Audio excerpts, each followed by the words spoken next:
तर वाशिममध्ये भाजपनं खातं उघडलेलं आहे। वाशिममध्ये भाजपनं खातं उघडलं। भाजपचे उमेदवार भगवान क्षीरसागर नगराध्यक्षपदी विजयी झाले आहे। वाशिममध्ये भाजपनं खातं उघडलेलं आहे आणि आता ही दुसरी दृश्य जी आहे ती आपण या ठिकाणी पाहत आहे। राज ठाकरे जोगेश्वरीमध्ये आलेले आहेत। पूर्व आणि पश्चिम उपनगरांचा दौरा काल आणि आज मनसे अध्यक्ष राज ठाकरे यांच्याकडून केला जातोय। विविध महापालिका निवडणुकांसाठी मनसेनं कंबर कसली आहे आणि राज ठाकरे यांनी एक प्रकारे आपण प्रचाराचा नारळ फोडला असं म्हणूयात, कारण आज गोरेगाव, मालाड आणि आता जोगेश्वरी या ठिकाणी मनसेच्या कार्यालयाचं उद्घाटन राज ठाकरे यांच्या हस्ते करण्यात आलेलं आहे। ही थेट दृश्य आपण या ठिकाणी पाहतोय। कार्यकर्त्यांशी संवाद साधताना राज ठाकरे। मुंबई महानगरपालिकेसाठी मनसेनं चांगलीच कंबर कसलेली आहे। ठाकरेंच्या शिवसेनेसोबत युती हे आता स्पष्ट झालेलं आहे। अधिकृत घोषणा होणं बाकी आहे। मात्र असं असताना विविध ठिकाणी कार्यालयांचं उद्घाटन हे काल आणि आज मनसे अध्यक्ष राज ठाकरे यांच्या हस्ते केलं जात आहे आणि त्यांचा 2 दिवसीय विशेष दौरा मुंबईमधल्या पूर्व आणि पश्चिम उपनगरांचा।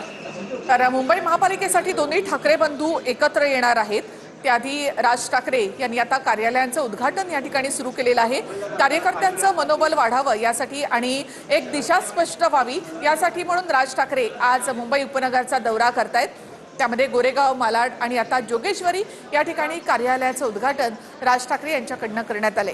ठाकरे बंधू एकत्र आल्यामुळे युतीची घोषणा जरी झाली नसली तरी कार्यकर्ते मात्र मनानं एकत्र आलेले आहेत। त्यामुळे निवडणुकीच्या या सगळ्या वातावरणामध्ये मनसेच्या कार्यकर्त्यांमध्ये उत्साह संचारावा यासाठी म्हणून राज ठाकरे हा दौरा करतायत। मुंबई आणि ठाणेच नव्हे तर विदर्भामधल्या महानगरपालिका सुद्धा शिवसेना, ठाकरेंची शिवसेना आणि मनसे एकत्रितरित्या लढणार आहेत। अधिकृत घोषणा होणं बाकी आहे। मात्र पूर्ण 5,000 मतांची आघाडी जी आहे ती नगराध्यक्ष पदाच्या उमेदवारांनी घेतलेली आहे।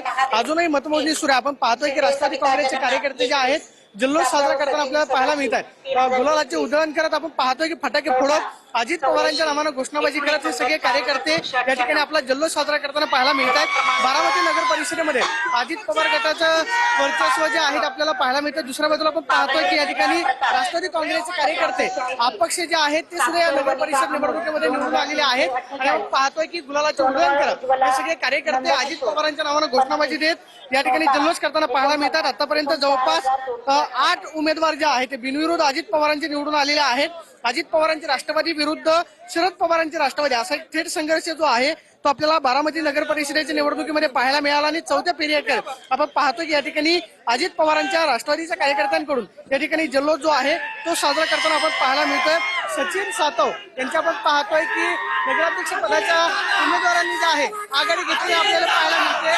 आपण अजितदादांचं घड्याळ पुन्हा एकदा फुलणारच होतं, त्याबद्दल काही शंका नव्हती। निर्विवादपणे आदरणीय अजितदादांच्या नेतृत्वाखाली बारामती शहरामध्ये सर्व मतदार हे अजितदादांच्या पाठीशी। अध्यक्ष पदाचा उमेदवार किती मतांनी निवडून 40 ते 50 हजाराचं लीड मिळेल। म्हणजे दादांचं राष्ट्रवादी आणि बारामती पुणे